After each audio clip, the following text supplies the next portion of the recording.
Yesterday, Minneapolis police killed a man in the street. They killed a man in broad daylight while multiple people were recording. They had body cams on. This is still a developing story. It's a breaking news story right now. In fact, just 2 hours ago, the reports came out that this man and 3 other officers who were around, that were all part of this call, have been fired. And earlier today, they were still saying, hey, don't be quick to judge. But we all saw the video. It just straight up looks like a murder. And even if you give all the context and you believe everything they said about the context, it still just looks like a murder. So here's what we know so far.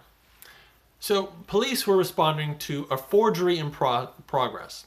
So forgery in progress, I've looked this up and down. I cannot figure out what they mean by forgery in progress because it was said to be a traffic stop.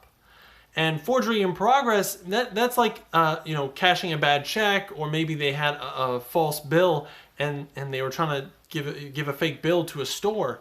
So the details are still unclear. We don't have a lot of information yet. That'll be coming out, and we'll kind of understand a little bit more about that. But there's 3 major things that the police said. They said he looked like he was intoxicated when they found him. They said that when they were trying to apprehend him, that he resisted arrest. And then they also said that he had a medical emergency during the arrest. They said he had a medical incident. And so once the video came out, we found out the medical incident was the police officer's knee on his neck for 10 minutes. And all 10 minutes of are on video. It may have been 15 minutes. We don't know because we don't have the whole context. And the problem is, even if you take all the right-wing talking points that they're going to take, it still just looks like murder. Because they're going to say, well, hey, look, he was resisting arrest. He was committing a crime. He should have just done what the officer said, and then he would have been fine. This is the problem. He was already on the ground, apprehended, in handcuffs, bleeding from his nose when the video starts, and the officer keeps his knee on his neck. And after his body is lifeless, he still keeps his knee on his neck. Even when the medics, the EMTs are there, and they're checking his pulse, he keeps his knee on his neck. They take him away, he's still in handcuffs. And so this is so clearly just so wrong that it only took 24 hours for the police chief to be like, done. The mayor that was already come out and just completely gone off the rails on, just basically just said, no, you've failed basic human decency today.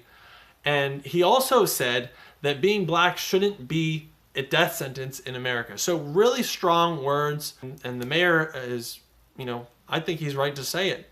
So we're going to find out more about this, but I think that this is really going to be a big story for a long time. The Eric Garner case, where he said I can't breathe, that's basically this all over again, except this time he didn't have the excuse of, well, he was a big dangerous man, and yeah, that's why it took 5 people standing on his chest. No, he was in handcuffs on the ground, just completely lifeless, just kept the knee on the neck, said I can't breathe, even said some other disturbing things. Like he was saying like, give me something, I need water, I need air, I can't breathe. And he said, my body hurts everywhere, everything hurts. And so some of these things he was saying, like, I hurt all over my body, those are some pretty alarming things. Like, whoever says I hurt all over my body, that was him saying I'm dying. And it's just so terrible.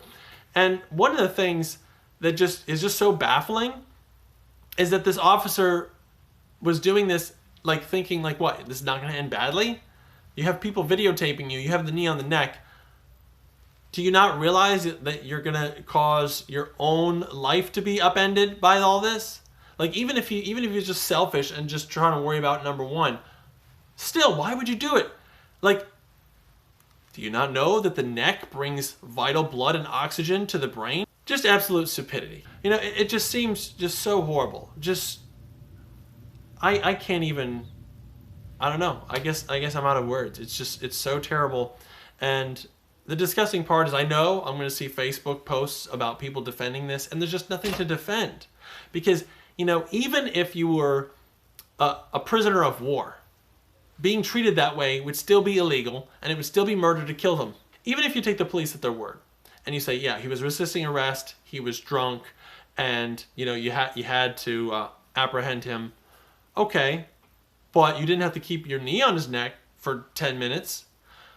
That's what I'm saying. Like, not that we can actually trust the resisting arrest or the fact that he was drunk, because they lied about the medical event. So how are we going to trust that he was actually drunk or that he was actually resisting arrest? And by the way, resisting arrest could be that. And so this is the problem, is we have this political divide where people put the police officers on a pedestal and they don't let them be accountable for anything.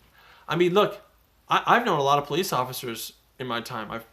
I've treated them as patients. I think they're great people. A lot of them are great people.